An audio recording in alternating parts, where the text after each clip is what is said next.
সুপ্রিয় দর্শক, VOD Bangla news ন্যারেটিভে আপনাদের সবাইকে স্বাগত জানাচ্ছি। আমি মঞ্জুর করিম। আপনারা জানেন যে সমসাময়িক নানা ইস্যু নিয়ে আমাদের এই আয়োজন, আর এই আয়োজনে আলোচনা করতে আমাদের সাথে স্টুডিওতে যুক্ত হয়েছেন বিএনপি সহদপ্তর সম্পাদক তাইফুল ইসলাম টিপু।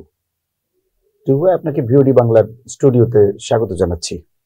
ধন্যবাদ আপনাকে।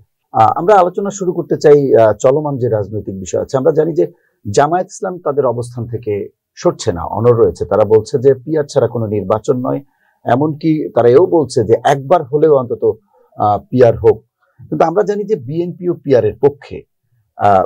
বিএনপি চাচ্ছে যে উচ্চ কক্ষে পিআর হোক, নিম্ন কক্ষে নয়। কিন্তু জামাত চাইছে যে নিম্নকক্ষ উচ্চ কক্ষ সব জায়গায় পিআর পদ্ধতিতে নির্বাচনে যেতে, পিআর ছাড়া তারা নির্বাচনে যেতে অনড় রয়েছে। এমনকি তারা রাজপথে নামারও হুমকি দিয়েছে। এই বিষয়ে আপনি বিএনপি নেতা হিসেবে আপনার দলীয় অবস্থান কি আসলে?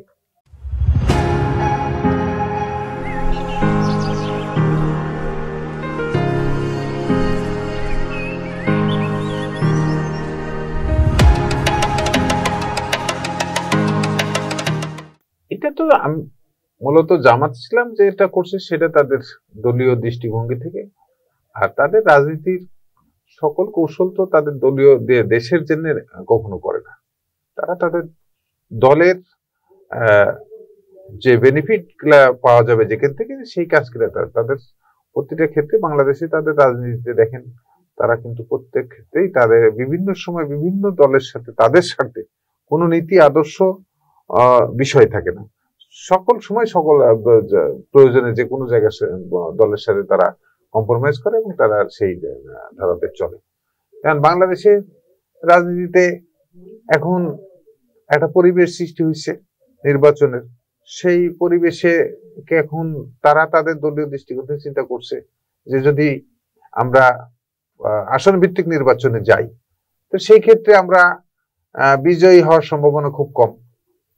কিছু কিছু আসনে তাদের কিছু ভোট থাকলেও সেখানে চিন্তা করছে যদি স্বাধীনতার পক্ষে শক্তি সব যদি ভোটাররা যদি একদিকে হয়ে যায় তাহলে সেক্ষেত্রে তাদের আসন পাওয়ার সংখ্যা খুবই নগণ্য। সেকেন্ড, আমার দৃষ্টিকোণ থেকে চিন্তা করছে সেকেন্ড যেটা বিষয় সেটা তারা চিন্তা করছে যে যে আসনগুলোতে তারা জিতার একটা সম্ভাবনা চিন্তা করছে, সেই আসনগুলোতে যেসব প্রার্থীরা বিজয়ী হবে সেই প্রার্থীরা দলের জন্য এবং পার্লামেন্টে সেইভাবে কোনো উল্লেখযোগ্য ভূমিকা রাখতে পারবে এরকম প্রার্থী সেই জায়গাগুলোতে দেখা যাচ্ছে না। সেক্ষেত্রে তাদের দলকে রক্ষা করার স্বার্থেই এবং দলের জাতীয় নেতৃবৃন্দ সংসদে যেতে পারে সেটাকে চিন্তা করেই তারা এই পিআর পদ্ধতিতে যাচ্ছে। আর বাংলাদেশের রাজনীতির যখন একটা ঘোলাটে পরিবেশ থাকলে তো তারা সবসময় বেনিফিট পেয়েছে। সেই জায়গাতে চিন্তা করছে পিআর পদ্ধতিতে যদি যায় তারা একটা ঝুলন্ত পার্লামেন্ট যখন যদি হয় তাহলে যে কোনো সময় যে কোনো পরিস্থিতি সৃষ্টি করা সহজ হবে। সেই দৃষ্টিকোণ থেকে তারা এই পিআর পদ্ধতিতে বিষয়গুলা নিয়ে আসছে। কারণ হঠাৎ করে পিআর পদ্ধতিতে বাংলাদেশে কখনো ছিল না, তো সেইটা কেন এত গুরুত্বপূর্ণ হয়ে গেল সেটা তো বাংলাদেশের সাধারণ মানুষও চিন্তা করতেছে না। সাধারণ মানুষও ভাবছে না যে পিআর পদ্ধতিতে কোনটা। আর পিআর পদ্ধতির সিস্টেমগুলো তো বাংলাদেশের মানুষ পরিচিত না। কারণ আমি দেখেন পিআর পদ্ধতিতে যদি নির্বাচন হয় তাহলে আপনার যতগুলি নিবন্ধিত দল আছে, প্রায় 40-এর উপর নিবন্ধিত দল বর্তমানে আছে, প্রত্যেকটা দলের নাম এবং প্রতীক থাকবে। তাহলে এই যে এই মানুষগুলা যখন ভোট দিতে যাবে তখন এইগুলাকে আপনার প্রতীককে বার করার জন্য একটা সময় লাগবে। সেকেন্ড থিম হচ্ছে যে আপনার বিভিন্ন দেশে যেগুলো বিভিন্ন দেশে তারা বলছে, সেই দেশে অনেক দেশে ধরেন আপনার ইসরায়েল সব বিভিন্ন দেশে শতভাগ শিক্ষিত জায়গাতে কিছু পিআর পদ্ধতি আছে। সেই পিআর পদ্ধতিতেও একটা দুই রকম আছে। অনেক জায়গায় আছে আপনার ক্লোজ লিস্ট সিস্টেম আছে, তারপর ওপেন সিস্টেম আছে। আর কোথায় কখনো দলকে ভোট দিবে, আবার কখনো দল এবং পার্টিকে ভোট দিবে। আমি আমার ভোটটা দিব, আমি যদি আমার যাকে ভোট দিব যেই প্রার্থী যদি পছন্দ আমি যদি না দেখি, না পছন্দ না করি, তাহলে এই সিস্টেম বাদ দিতে ডাইরেক্ট আমি তো মনে করি যে তাহলে পার্লামেন্ট সিস্টেম থেকে প্রেসিডেন্সিয়াল সিস্টেমে চলে গেলে তো হয়ে যাবে। প্রেসিডেন্সিয়াল সিস্টেমে ফিরে আসলে তো আপনার গণভোট ক্লিয়ার হয়ে যায়। তো সেখানে বাংলাদেশে তো পিআর পদ্ধতি একটা সিস্টেম নাই, একবার তো না আসি তো সেটা আপনার নারী নারী কোটা গুলা তো পিয়ার পদ্ধতিতে নির্বাচিত হয়। তো সেই ক্ষেত্রে আপনার ভোট হতে দিব না, নির্বাচন করতে দিব না। আমি একটা কথা বলি, সেটা হচ্ছে যে এগুলা পরিবেশটা এখন মনে করছে যে এরকম, কিন্তু পরিবেশ যদি অ্যাবনর্মাল সিচুয়েশন হয়ে যায় তার পরিণতি কিন্তু সবাইকে ভোগ করতে হবে। এখানে এই বিষয়টি সবচেয়ে বেশি কাজ করছে কিনা যে আমাদের চিন্তায় যে যদি পিয়ার পদ্ধতি ছাড়া জনগণের ভোটে যদি নির্বাচিত হয় সেক্ষেত্রে বিএনপি একক সংখ্যাগরিষ্ঠতা পাবে, যেটি আসলে তাদের মাথা ব্যথার কারণ। এই বিষয়ের কারণে তারা পিয়ার পদ্ধতিতে যেতে চায়। আমি তো এই কথাটা আপনাকে প্রথমেই বলছি, আমি তো এই কথাটা যদি তাই হয় তাহলে আগে তো আপনার জনগণকে একটা দিতে হবে, আপনার নির্বাচনী ইশতেহার দিতে হবে যে আমি নির্বাচিত হয়ে নির্বাচনে আপনি ইশতেহারে পিয়ার পদ্ধতি রাখেন, সেখানে জনগণকে প্রলুব্ধ করেন, যদি আপনাকে জনগণ ম্যান্ডেট দেয় আপনি ক্ষমতায় গিয়ে তখন সেটি পরিবর্তন করতে পারবেন, যেহেতু একটা ঐক্যমত হয়নি।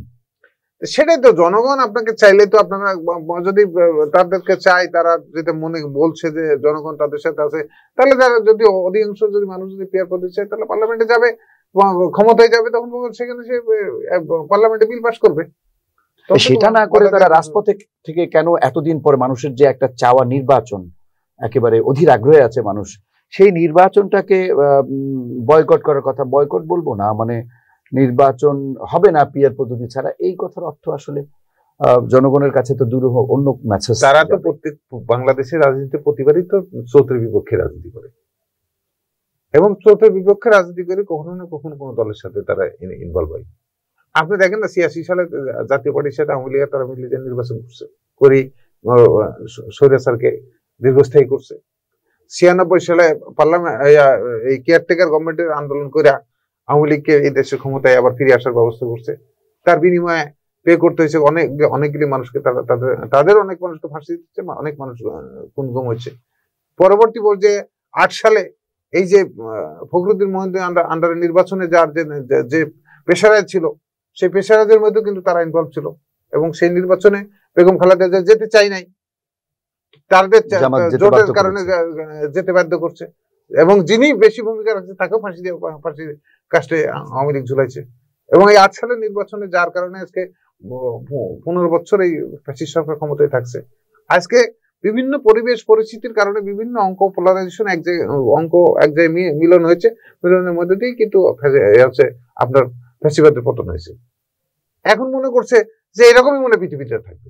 এখন ফ্যাসিবাদের পতনের পরে বিভিন্ন মন্ত্রণালয়, বিভিন্ন জায়গাতে, বিভিন্ন বিশ্ববিদ্যালয়, বিভিন্ন জায়গাতে, শিক্ষা প্রতিষ্ঠানগুলোতে তাদের মতো পছন্দ মতো লোক নিয়োগ দেওয়ার সুযোগ সৃষ্টি হয়েছে। মনে করছে যে লিঙ্গারিং হলে এই মানুষগুলা দিয়ে আমরা সরকারের তো একটা অলিখিত সরকারের তারা কিছুটা শেয়ার করছে, এবং তাদের যে লস হয়েছে সেই লস গুলা ব্যাংক বিমা যেগুলা হাতছাড়া হয়েছে সেগুলো আবার পুনরুদ্ধার হয়েছে। মনে করছে যে যদি এই সরকার লিঙ্গারিং করে তাও আমাদের লাভ, আবার পরিবেশ যদি অড হয় আর মনে ফেসিবার আসবে না। ইতিমধ্যে আবার আমার কাছে যে ইনফরমেশন আছে, ইন্ডিয়াতে অনেকেই জামাত ইসলাম অনেকেই আওয়ামী লীগের সাথে নেগোশিয়েট করছে। ইভেন আমি শুনেছি যে সেখানে জামাতের যারা শাখা আছে তারা ওখানে যা শেখ হাসিনার সাথে যোগাযোগ করার চেষ্টা করছে যে তারা তাদের ভোট দিলাতে তাদের পক্ষে নিয়ে। না, সেটি তো আমরা দেখছি জাতীয় রাজনীতি, তো দেখছি যে একদিকে জামাত বলছে যে আওয়ামী লীগ এদেশে রাজনীতি করতে পারবে না, কিংবা জামাত ব্যান্ড করা হয়েছে যে নির্বাহী আদেশে, সেখানে জামাতেরও একটি আধিপত্য আছে বা প্রেশার আছে।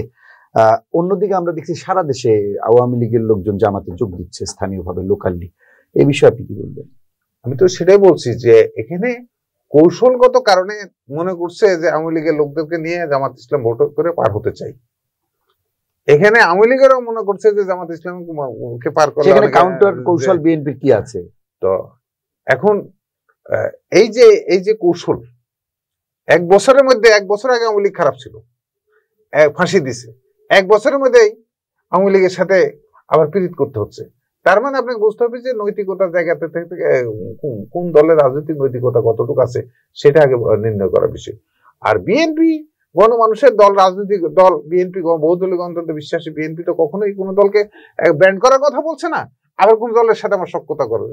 বিএনপি জনগণের সাথে সখ্যতা করতে চাই, জনগণকে নিয়ে বিএনপি এদেশের রাষ্ট্র ক্ষমতায় বারবার এসেছে এবং জনগণের জন্য কাজ করছে, আবার আসতে চাই। সেক্ষেত্রে সকল দল মতের মানুষ আসুক, সমস্যা কি? যদি সবাই চাই যে সব দল নির্বাচনে অংশগ্রহণ, আমাদের তো কোনো আপত্তি নেই। না, সেটাই তো বিএনপি বলছে। বিএনপির মহাসচিবের আগে বলেছিলেন যে আওয়ামী লীগ বা জাতীয় পার্টি যাই হোক না কেন তাদের নিষেধের দায়িত্ব জনগণের, জনগণ সেই সিদ্ধান্ত নেবে। পাশাপাশি বিএনপির আরেক স্থায়ী কমিটির সদস্য সালাউদ্দিন আহমেদ তিনিও বারবার সেটি বলছেন। এবং জামায়াতে এইসব বক্তব্যেরও বিরোধিতা করছে বিএনপি, যে জুলাই আন্দোলনের পরে বিএনপির বক্তব্য এরকম হওয়া উচিত না, বা তারা এটা প্রত্যাশা করে না। দোষরও বলছে আওয়ামী লীগের। এইগুলো হচ্ছে মানে মানুষকে বিভ্রান্ত করার জন্য জামাতের রাজনীতি প্রথম থেকে হচ্ছে স্টার্টিং থেকে মানুষকে ব্ল্যাকমেইল করার কাজ। আপনাকে ক্লিয়ারলি বলি, সেটা হচ্ছে যে একটা মানুষকে যখন গরিব জামাতে অংশগ্রহণ নেওয়ার জন্য প্রথমত করে কি একটা গরিব মানুষকে বিভিন্নভাবে ট্যাপ করে তাকে সাহায্য করা অপরাধ না, কিন্তু তাকে কিছু সাহায্য করে আস্তে আস্তে আস্তে তাদের দলে নেই, এটা এক প্রকার ব্ল্যাকমেইলিং। পরবর্তী পর্যায়ে ধরেন এরপরে এই মানুষগুলাকে বিভিন্নভাবে ইসলামকে অনেক সময় খণ্ডিত অংশ মানুষকে বোঝায়, পুরা ইসলামটা বোঝায় না। বাংলাদেশে মানুষ না, আমি মনে করি যে ইসলামটা বা কোনো ধর্মকে পুরোপুরি জানতে হবে। ওরা খণ্ডিত অংশ মানুষকে বোঝায় এবং একটা শ্রেণীকে সেদিকে ডাইভার্ট করার চেষ্টা করছে। পূর্ণাঙ্গ ইসলাম কখনোই তারা মানুষকে বোঝায় না। এটা আর এক প্রকার মানে ধর্মকে নিয়ে একটা ব্ল্যাকমেইলিং। তৃতীয়ত হচ্ছে যখন এখন দেখেন, ধরেন আপনার আসছে এখানে আসেন, আপনার কখনো মানুষের মসজিদকে তাদের ঢাল হিসেবে ব্যবহার করছে, তারপরে বিভিন্ন দলের মধ্যে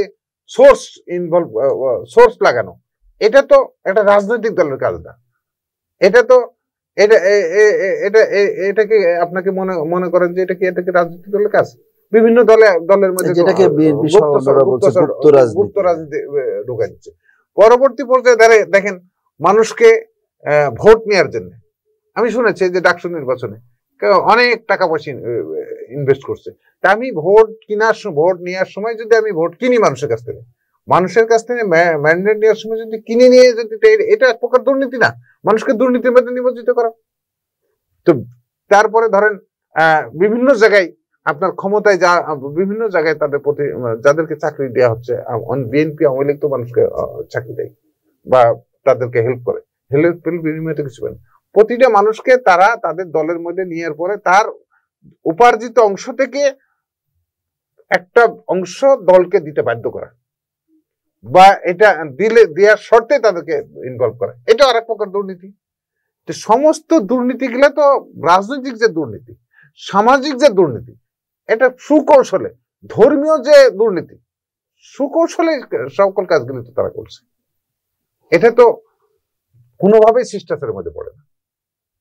এখন নির্বাচনের হয়তো ডিসেম্বর বা নভেম্বরে আমরা জানি যে তফসিল ঘোষণা করবে নির্বাচন কমিশন, আর সেই পথে যদি আমরা আসি তাহলে তো বেশি দিন সময় নেই। এর মধ্যে যদি বিএনপি, জামাত, এনসিপি একটা মতকে পৌঁছতে না পারে, সেক্ষেত্রে নির্বাচনও তো হবে কিনা সেটি নিয়েও সংশয় থেকে যায়। এখন নির্বাচন কমিশন করবে, আর আপনার সেটাই যদি বলেন যে নির্বাচন কমিশন নির্বাচন করার জন্য যদি এবং সরকার যদি বদ্ধপরিকর থাকে তাহলে নির্বাচন হবে। আর যদি এখানে ধরেন যদি সেটাই যদি মনে করেন তাহলে তারও তো রাজনৈতিক দলগুলোকে তারা বন্ধ করার কথা বলছে। আপনি 14 দলকে নিবন্ধন, যদি মতৈক্যে পৌঁছতে না পারে, 14 দল, আপনি এই 14 দল একটা রাজনৈতিক দল, জাতীয় পার্টি একটা রাজনৈতিক দল, অবশ্যই তারপর আওয়ামী লীগ একটা রাজনৈতিক দল, যদিও তাদেরকে মানে আপাতত স্থগিত করে রাখছে। তাহলে আপনি ওইটা চিন্তা করলে তো সব দলকে, ওরাও যদি বলে যে এই দলগুলো না আসলে নির্বাচন হবে না, হয় সকল দলকে নির্বাচনে আনার ব্যবস্থা করতে হবে, নাহলে নির্বাচন কমিশনকে নির্বাচনের রাস্তায় হাঁটতে হবে, সেখান থেকে যে আসবে সে নির্বাচন করতে, যে আসবে নির্বাচন করবে না। সেটি ঠিক আছে, কিন্তু এখন সরকার বলেন বা আমরা যে পক্ষই বলেন না কেন, বিরোধী পক্ষ বলেন, এখন জামাত বিএনপি বিরোধী পক্ষ, সরকার বিরোধী পক্ষ, তো সেক্ষেত্রে তো সরকার তো শুধু বিএনপি কে না, জামাত এবং এনসিপি কেও গুরুত্ব দিচ্ছে। যদি তাই হয় তাহলে জামাত আর এনসিপি কে ছাড়া নিশ্চয়ই নির্বাচনে সরকার যেতে চাইবে না। সরকার এই জায়গায় তো বলছে কোনো পার্টলি কোনো বিশেষ দলকে গুরুত্ব দেওয়া আছে, সরকার বলল সরকারের দায়িত্ব রাজনৈতিক যারা নির্বাচন করার জন্য যোগ্য সকলকে গুরুত্ব দেওয়া হচ্ছে সরকারের দায়িত্ব। সরকার যতক্ষণ পর্যন্ত এই জায়গায় না যাবে ততক্ষণ এই নির্বাচন নিয়ে সংশয় থাকবে। বিশেষ দলকে গুরুত্ব দেয়া, বিশেষ জায়গাতে গুরুত্ব দেয়া, বিশেষ মানুষকে গুরুত্ব দেয়া, এটা কোনো রাজনৈতিক শিষ্টাচারের মধ্যে পড়ে না। আপনার এনসিপি একটা 3 দিনের রাজনৈতিক দল।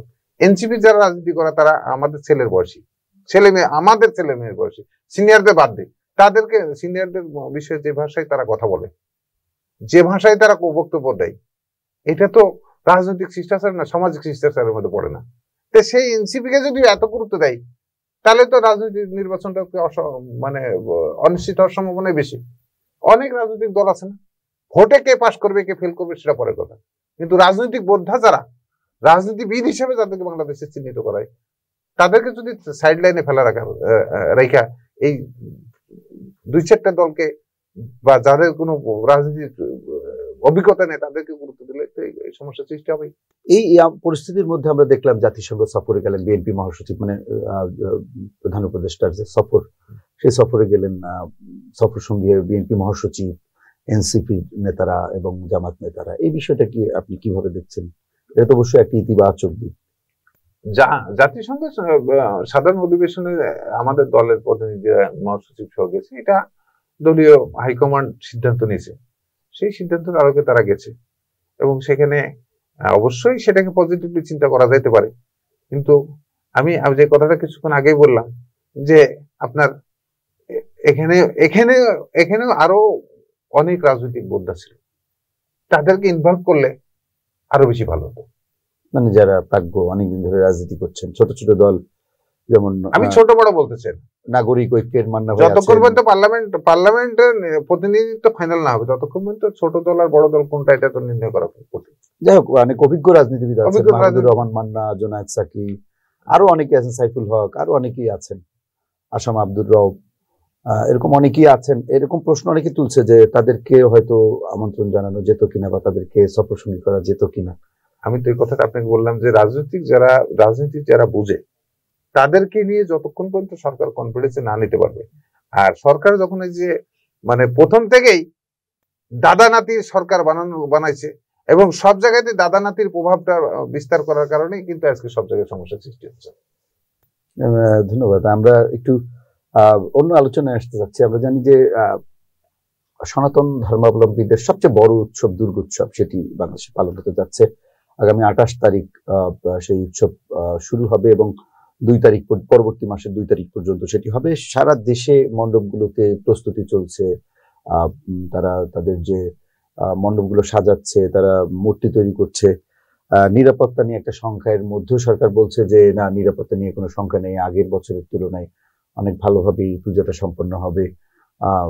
তো আপনার কি মনে হয়, সারা দেশে যে একটা সংখ্যা সবসময় দেখি আমরা পুজো মণ্ডপে হামলা কিংবা এক ধরনের রাজনৈতিক অস্থিরতা তৈরির পরিবেশ, সেরকম কোনো আশঙ্কা আছে?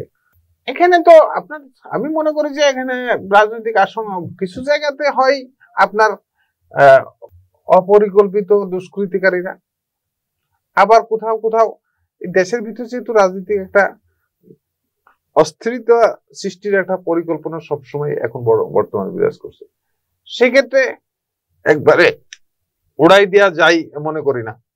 আবার যেহেতু আমাদের দলের পক্ষ থেকে আমরা আমাদের দল যতটুকু আমি জানি ততটুকু একবার আমাদের ভারপ্রাপ্ত বিএনপি বিভিন্ন জায়গায় নিরাপত্তা দেওয়ার চেষ্টা করছে। আমাদের সারা দেশের নেতা কর্মীরা এই বিষয়ে সজাগ আছে এবং হিন্দু ধর্ম বলে যে ধর্মীয় অনুষ্ঠান, এই অনুষ্ঠানটাকে সুন্দরভাবে করার জন্য সর্বাত্মক সহযোগিতা এবং সর্বাত্মক দৃষ্টি বিএনপি নেতা কর্মীরা রাখবেন। এবং আমি যতটুকু দেখতেছি বুঝছি যে আপনার ম্যাক্সিমাম নেতারাই কিন্তু এই পূজা মণ্ডপ গুলা, এমনকি আপনি যে এলাকায় নমিনেশন চান বা আপনি দলের সমর্থন চান, দলের প্রার্থী হতে চান, সেই এলাকায় তো আপনি নিশ্চয়ই আপনার নেতা কর্মীদের নির্দেশনা দেওয়া আছে যে পূজা মণ্ডপ গুলোতে নিরাপত্তার দায়িত্বে থাকবে কিংবা সার্বিক নিরাপত্তা। সেটা তো অবশ্যই আছে এবং আমি নিজেও সেখানে হয়তো ওই কয়েকদিন অবস্থান করতে পারি দেশে। তাহলে সারা দেশে তো বিএনপি একটা অবস্থান, ইনশাআল্লাহ বিএনপি, আমি তো বলছি যে বিএনপি সর্বাত্মক ভাবে এটার দৃষ্টি রাখছে এবং সর্বাত্মক ভাবে তাদেরকে সহযোগিতা করবে। সর্বোপরি এই নির্বাচন বা এই যে মতানৈক্য আমরা দেখছি, এগুলো নিয়ে সরকারের প্রতি আপনার কি আহ্বান থাকবে?